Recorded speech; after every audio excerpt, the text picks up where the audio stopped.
السلام عليكم ورحمة الله وبركاته. الحمد لله رب العالمين، والصلاة والسلام على أشرف الأنبياء والمرسلين سيدنا محمد وعلى آله وصحبه أجمعين. This is the lecture on acid-base balance in the respiratory physiology section in the respiratory block.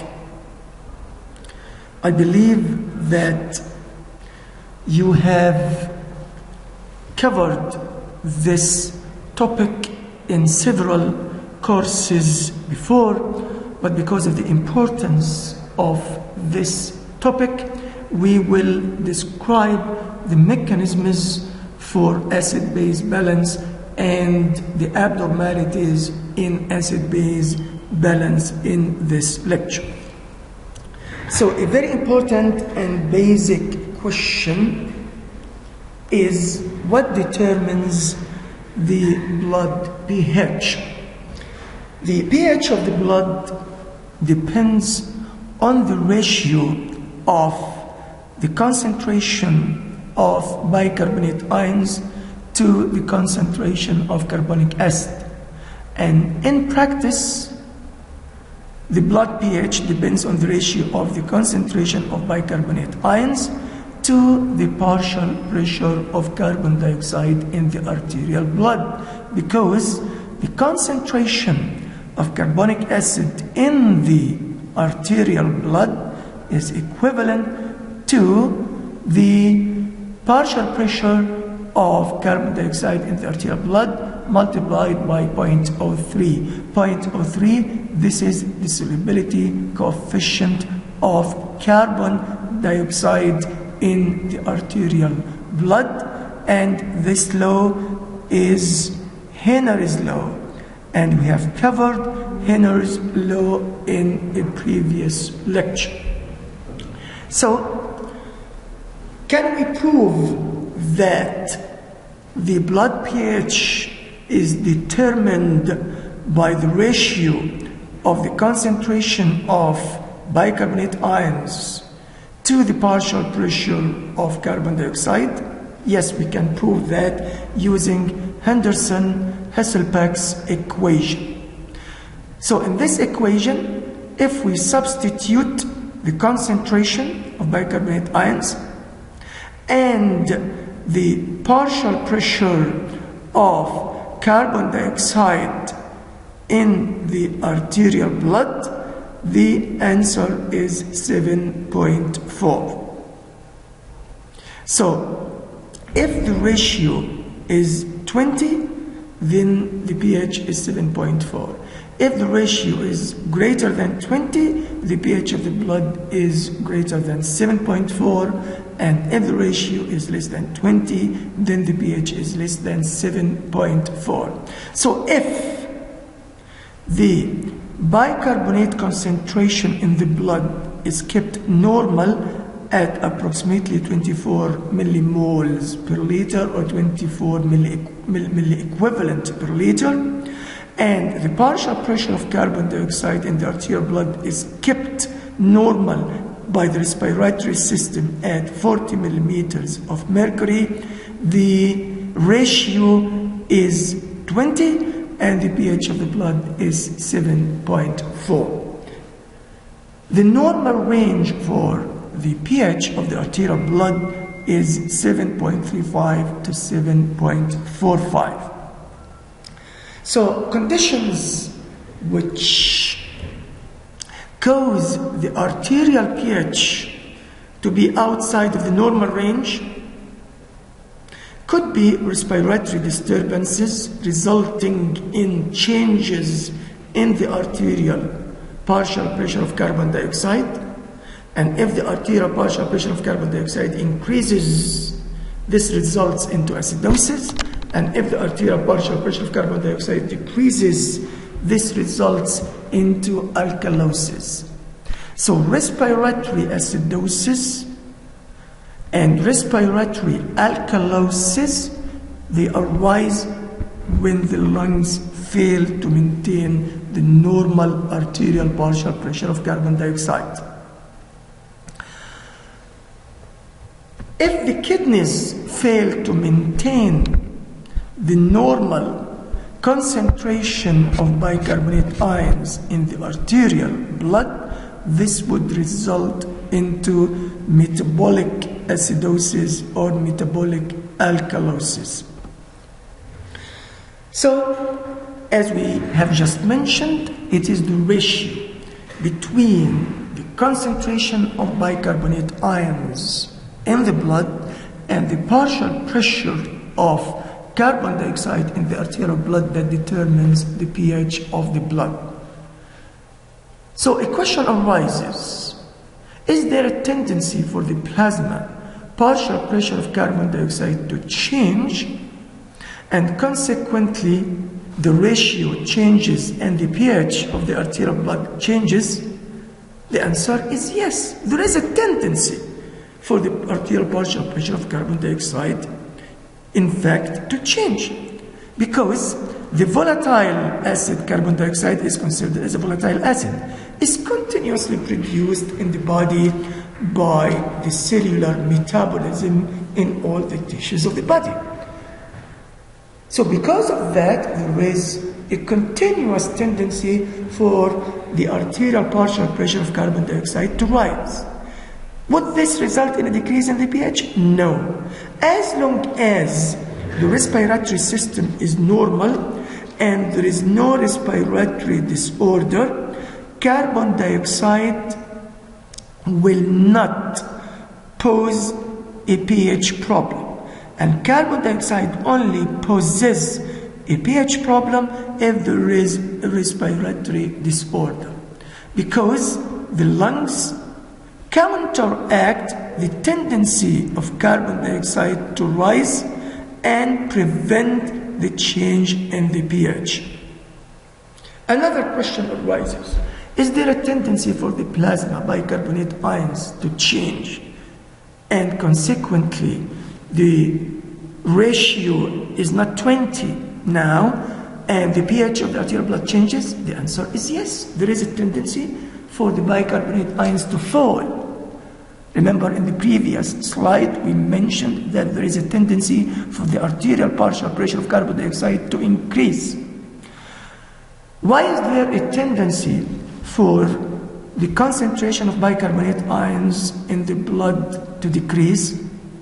This is because bicarbonate ions, which we have in the plasma, they are utilized, they are consumed during the buffering and elimination of non-volatile acids. What are these non-volatile acids? These are, for example, phosphoric acid and sulfuric acids, which are produced during the metabolism of sulfur containing amino acids and phosphoproteins. So here we have, so these are the bicarbonate ions. These are the protons of the non-volatile acids. Here we have carbonic acid is produced, and then carbonic acid dissociates into water and carbon dioxide.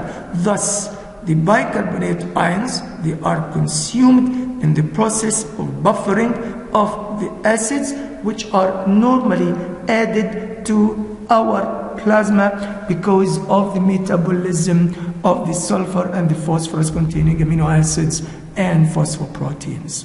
Therefore, for every 1 millimole of non-volatile acids which enter the blood and subsequently buffered by bicarbonate ions, 1 millimole of bicarbonate ions is removed and converted to carbon dioxide and water. So this decreases the plasma bicarbonate concentration. And using Henderson-Hasselbalch's equation, a decrease in the plasma bicarbonate concentration would lower the pH of the blood, because now the ratio is not 20. However, the kidneys prevent the decrease in the plasma bicarbonate concentration and the fall in the pH. How? The kidneys form new bicarbonate ions to replace the bicarbonate ions which are lost in the buffering of non-volatile acids. The new bicarbonate ions are produced from glutamine, and glutamine is supplied to the kidneys by the liver. So the liver forms glutamine and releases glutamine in the blood, and then glutamine is transported by the blood to the kidneys, and the kidneys use glutamine to synthesize new bicarbonate ions and add them to the blood to compensate for the bicarbonate ions which are utilized in the buffering of fixed or non-volatile acids. So, if the change in the pH is due to a change in the bicarbonate, what is the response?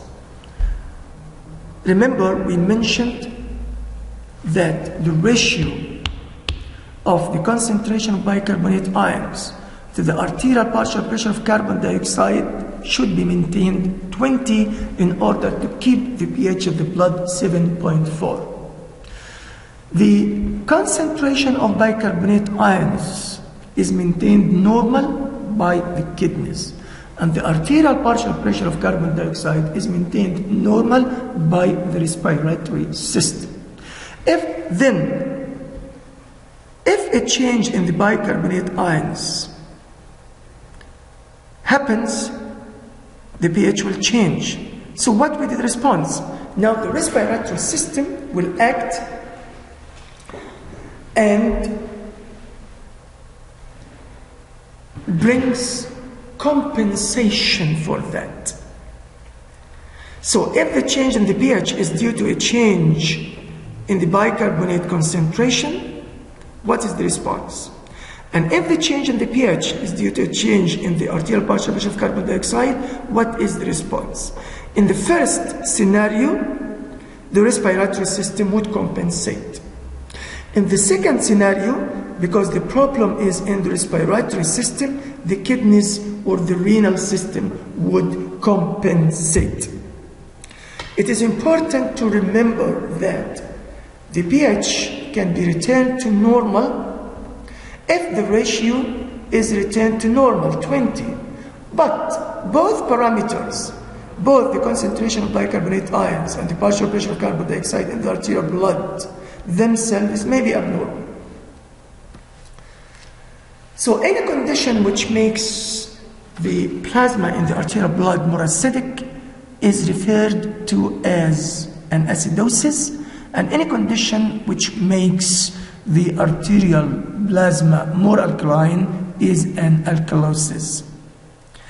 The concentration of bicarbonate ions in the arterial plasma is changed by metabolic factors, and the partial pressure of carbon dioxide in the arterial blood is changed by respiratory factors.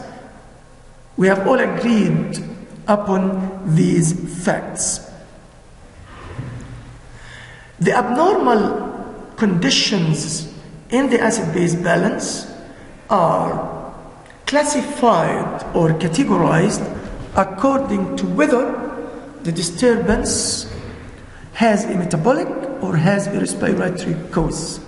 Accordingly, there are 4 main categories of primary disturbances in acid-base balance.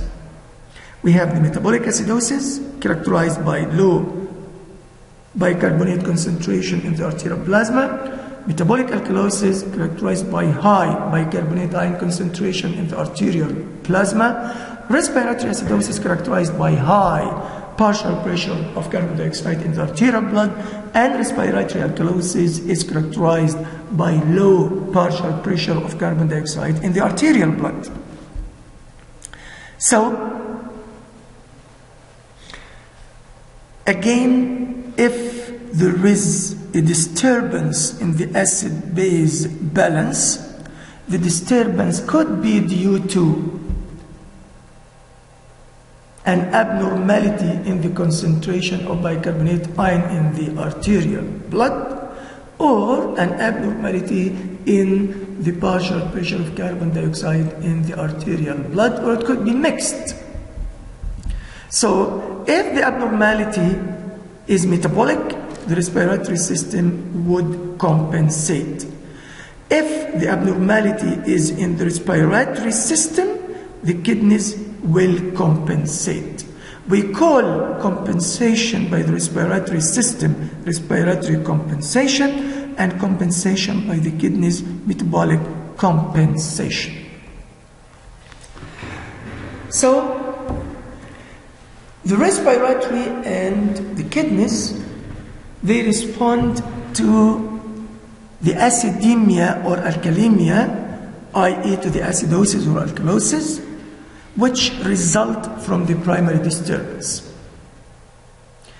So, in theory, 8 categories of disturbances in acid-base balance might be expected. This is the theoretical perspective. We can have primary metabolic acidosis characterized by low arterial plasma bicarbonate ion concentration, and we can have compensated metabolic acidosis by the respiratory system. And the respiratory system would lower the partial pressure of carbon dioxide in the arterial blood during respiratory compensation of metabolic acidosis. We can have primary metabolic alkalosis. This is the opposite of the primary metabolic acidosis. So the bicarbonate ion concentration in the arterial blood has increased. And we can now have compensated metabolic alkalosis, and the compensation is by the respiratory system. So what the respiratory system would do when there is metabolic alkalosis, the respiratory system would compensate by elevating the partial pressure of carbon dioxide in the arterial blood. So now we have, these are four categories. Primary metabolic acidosis, compensated metabolic acidosis. Primary metabolic alkalosis, compensated metabolic alkalosis. We can have other 4 categories, but the disturbance is in the respiratory system like this. Primary respiratory acidosis, characterized by high partial pressure of carbon dioxide in the arterial blood, and we can have compensated respiratory acidosis. And the compensated respiratory acidosis, the compensation is primarily by the kidneys, but remember, the kidneys, they produce new bicarbonate ions by the glutamine, which is supplied by the liver. So the compensated respiratory acidosis is characterized by what? It's characterized by high plasma bicarbonate level. Primary respiratory alkalosis, characterized by low partial pressure of carbon dioxide in the arterial blood. Compensated respiratory alkalosis, characterized by low bicarbonate ion concentration in the arterial blood. In practice, the metabolic changes, the metabolic acidosis and the metabolic alkalosis, they are slow. They take hours or days.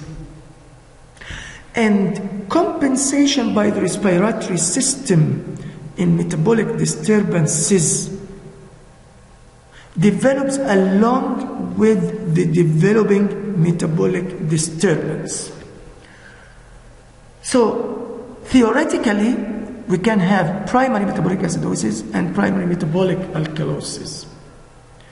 However, in reality, because the metabolic changes are slow and the respiratory compensation develops along with the developing disturbance, the primary metabolic acidosis and the primary metabolic alkalosis are not usually found.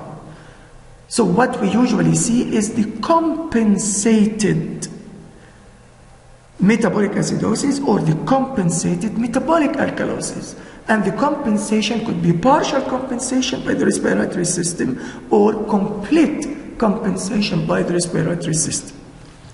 On the other hand, the respiratory disturbances, they develop quickly, and hence they precede the slower metabolic compensation. So we can see then primary respiratory acidosis, and we can see primary respiratory alkalosis, because metabolic compensation takes some time to develop.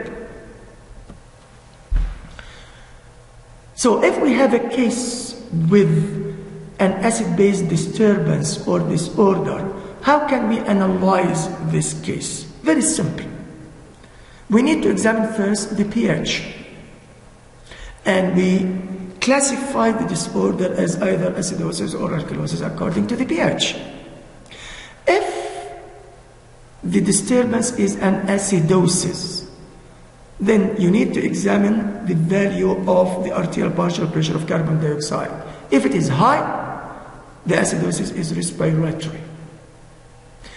We need also to examine the value of the bicarbonate ion concentration in the arterial plasma. If it is low, then the acidosis is metabolic. Very simple. We will apply the same principles to alkalosis. We examine the value of the arterial partial pressure of carbon dioxide. If it is low, then the alkalosis is respiratory. We need also to examine the value of the plasma bicarbonate concentration. If it is high, then the alkalosis is metabolic. So this figure summarizes what we have just mentioned. So we need to check the pH of the arterial blood. If it is lower than 7.35, it is an acidosis. If it is lower than 7.35, it is an acidosis.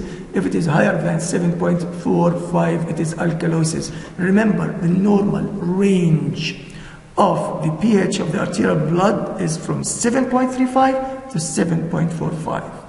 If it is an acidosis, we need to examine the arterial partial pressure of carbon dioxide and the arterial plasma bicarbonate ion concentration. If there is an increase in the arterial partial pressure of carbon dioxide above 40 millimeters of mercury, so the condition is respiratory acidosis.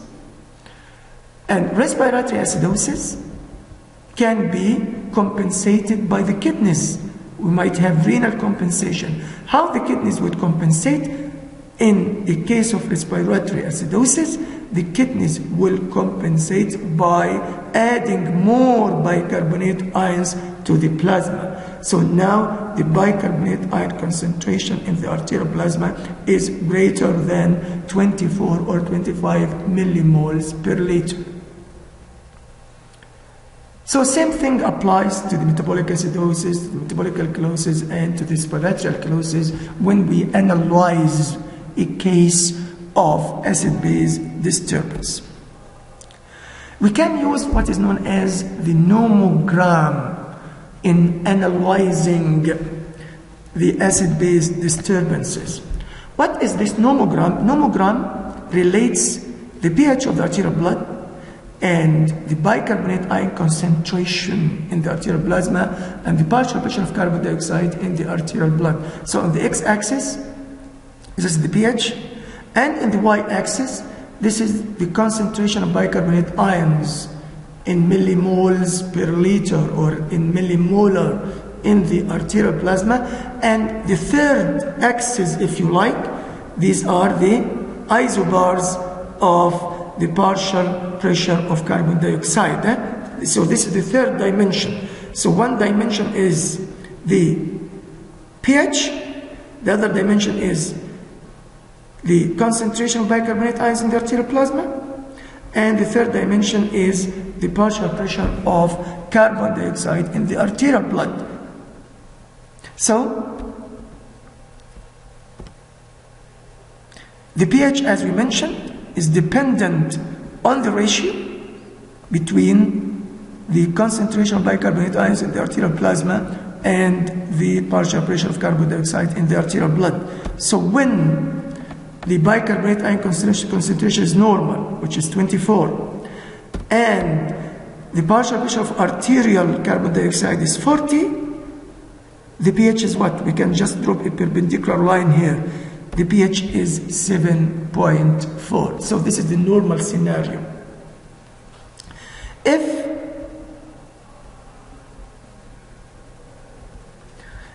this is the normal scenario as we just mentioned, if the disturbance is here, this is respiratory alkalosis, because now, look, the pH is what? The pH is alkalosis, and the partial pressure of carbon dioxide is lower than normal. So this is acute respiratory alkalosis, and this is, the opposite is acute respiratory acidosis. Then this is metabolic acidosis compensated, this is metabolic alkalosis. Okay? So we have same here. So this is what we call the nomogram, or we call it the Davenport diagram, which is developed by Alan Jones Davenport. So it relates the pH in the arterial blood, the bicarbonate ion concentration in the arterial plasma, and the partial pressure of carbon dioxide in the arterial blood. And it thus provides graphical representation of the acid-base disturbances.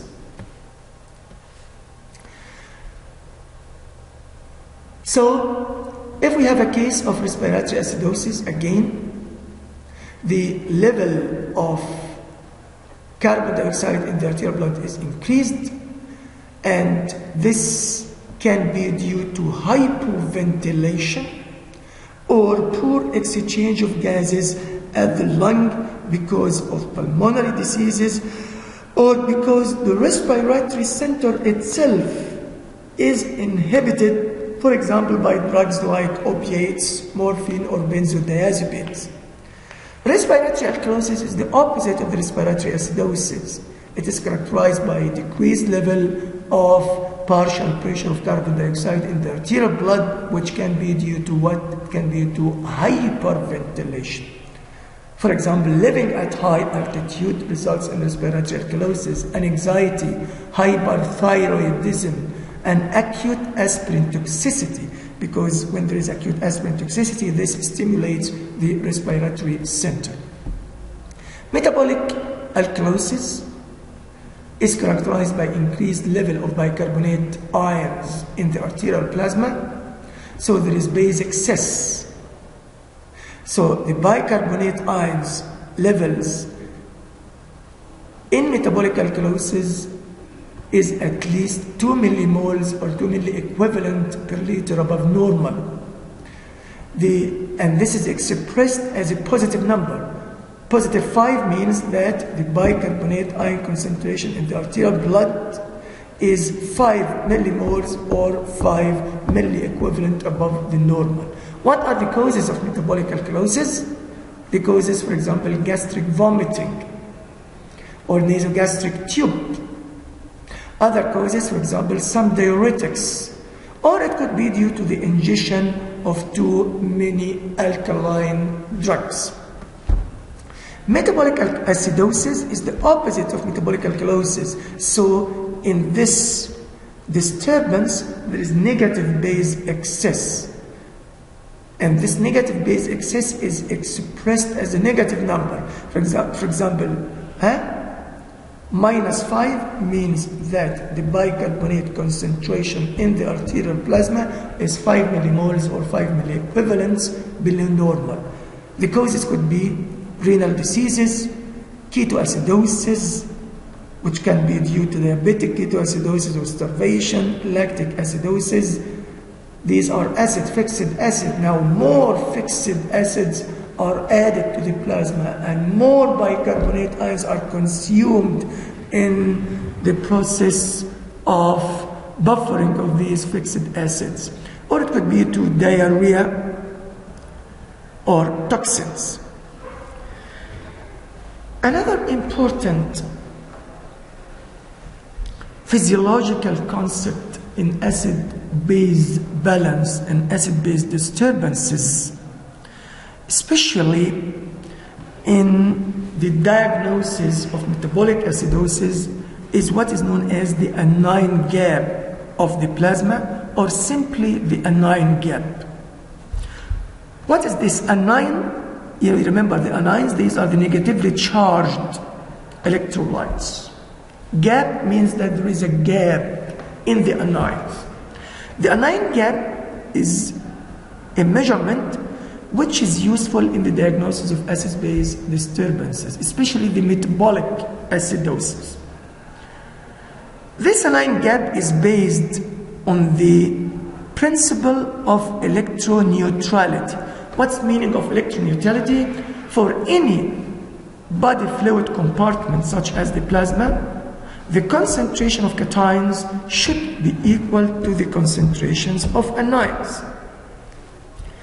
In routine analysis of the plasma, we measure some cations and we measure some anions. The cations which are usually measured is sodium. This is the usual cation which we measure in the plasma. And the anions which are usually measured are bicarbonate ions and chloride ions. So when the sodium concentration in millimoles or milliequivalent per liter is compared, remember this is again the principle of electroneutrality, we compare the cations and the anions. The concentration of the cations should be equal to the concentration of anions. However, this is not the case here. So if we compare the concentration of the sodium ions, which are the cations, with the sum of the concentrations of the bicarbonate ions and the chloride ions, there is a gap in the anions. In other words, the concentration of the cation, which is sodium, is greater than the sum of the concentrations of bicarbonate and chloride. There is a gap. What is this gap then?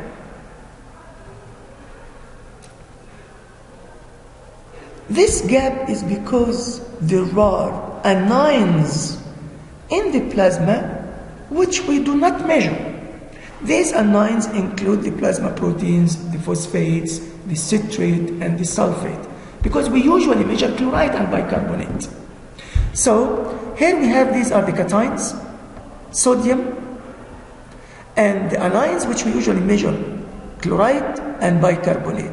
So now the sum of the concentration of chloride and bicarbonate ions is less than the concentration of sodium. But because of electroneutrality, there should be some other anions which are unmeasured. The other anions which are measured constitute what is known as the anion gap. And the normal value of the anion gap is usually 8 to 16 milliequivalent per liter or millimole per liter. So, can you see here? The normal gap is again between 8 to 16. In this figure, the concentration of sodium ions, the cation, 140 millimoles per liter, 140 milliequivalent per liter. That of chloride is 105, and bicarbonate 25. So if we sum the chloride and the bicarbonate, 105 plus 25, this is 130. The sodium is 140. So there should be a concentration of 10 milliequivalent to millimoles per liter in the unmeasured anions, so the anion gap is 10. So how can we use this concept of anion gap in the differential diagnosis of metabolic acidosis in particular? Remember, metabolic acidosis by definition is associated by low levels of carbonate ions in the arterial plasma. If we assume that the sodium concentration is unchanged in this particular subject with an acid-base disturbance, so now in order to preserve electroneutrality of the plasma, the concentration of an anion must increase in order to replace the bicarbonate ions which are lost. That anion which now increases in concentration to replace the bicarbonate ions which are lost could be either chloride ions, or it could be one of the unmeasured anions. So if the bicarbonate ions which are lost in metabolic acidosis are replaced by unmeasured anions, then the calculated anion gap is increased. On the other hand, if the bicarbonate ions are replaced by chloride ion, the calculated anion gap is normal because we measure chloride. So, what are the conditions where we have a metabolic acidosis with an increased anion gap? An increased anion gap again is when the bicarbonate ions are replaced by an anion which is not measured. So now the gap has increased. So in several forms of metabolic acidosis, an organic anion, which could be, for example, keto acid, like beta-hydroxybutyric acid, or lactic acid, or fumarate, or salicylate, is accumulated. And in these cases, the decrease in bicarbonate ion concentration is offset by the increase in the concentration of these unmeasured organic anion. Thus, there is an increase in the anion gap, and this type of metabolic acidosis is known as metabolic acidosis with an increased anion gap. This can be due to, for example, diabetic ketoacidosis, or lactic acidosis, or salicylate poisoning, methanol poisoning, ethylene glycol poisoning, and also in chronic renal failure, uremia. This is a spelling mistake. The Y should be replaced by U. We can have a metabolic acidosis with normal anion gap.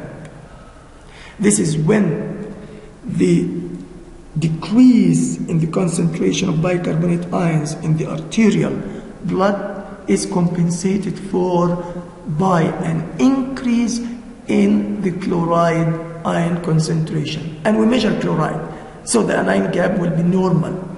For example, in diarrhea, in some kidney diseases like renal tubular acidosis, no organic anions are accumulated here. So, in these conditions, in diarrhea and renal tubular acidosis, the decrease in the bicarbonate concentration is offset by an increase in the concentration of chloride ion in order to maintain electroneutrality of the plasma, and the chloride ions are measured anyway, so the anion gap is normal. This type of metabolic acidosis is known as metabolic acidosis with normal anion gap, or is known as hypercholeremic metabolic acidosis. Okay, so the anion gap is increased in some forms of metabolic acidosis, and we call these forms of metabolic acidosis with increased anion gap. We can have metabolic acidosis with normal anion gap, which is known as hypercholeremic metabolic acidosis, and we have mentioned this. Can we have a decrease in the anion gap in acid-base disturbances? Yes. When there is alkalosis, when there is metabolic alkalosis, or when there is respiratory acidosis with metabolic compensation.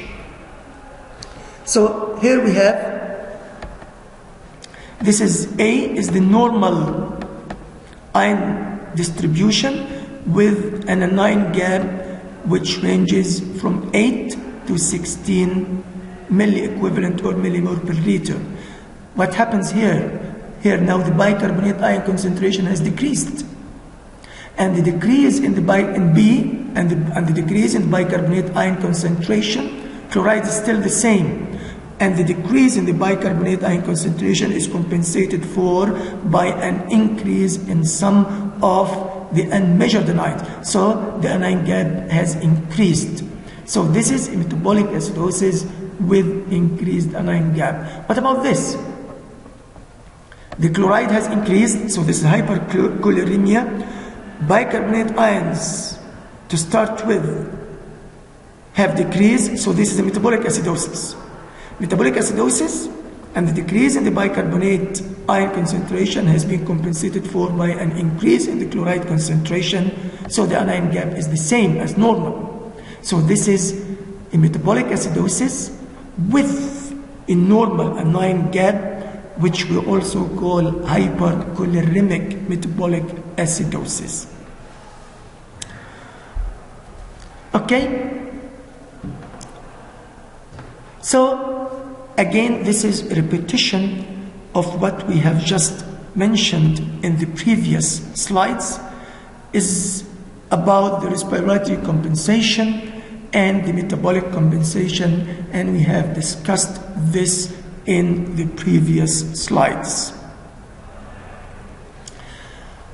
We can have an acid-base disturbance with no compensation. So in this case, the disturbance has yet to be regulated,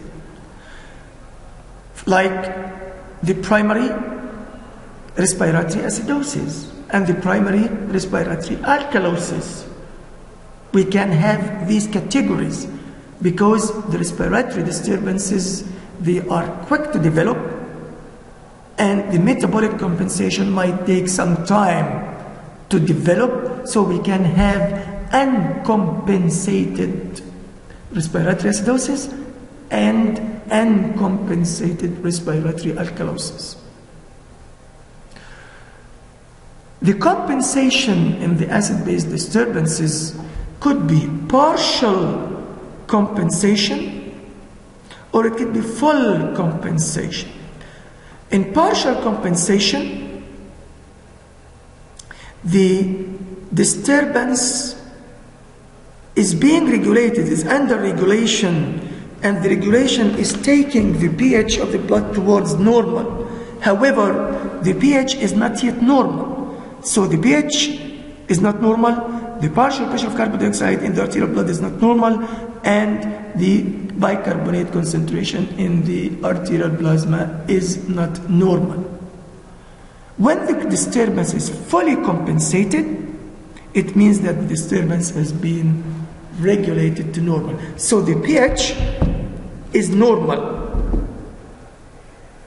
But the partial pressure of carbon dioxide in the arterial blood and the bicarbonate ion concentration in the arterial blood will be abnormal. Remember, we've told you at the beginning of the lecture that the pH is normal if the ratio between the bicarbonate ion concentration in the arterial blood and the partial pressure of carbon dioxide in the arterial blood is normal. But both partial pressure of both the bicarbonate concentration in the arterial blood and the partial pressure of carbon dioxide in the arterial blood could be both abnormal, and the ratio is 20.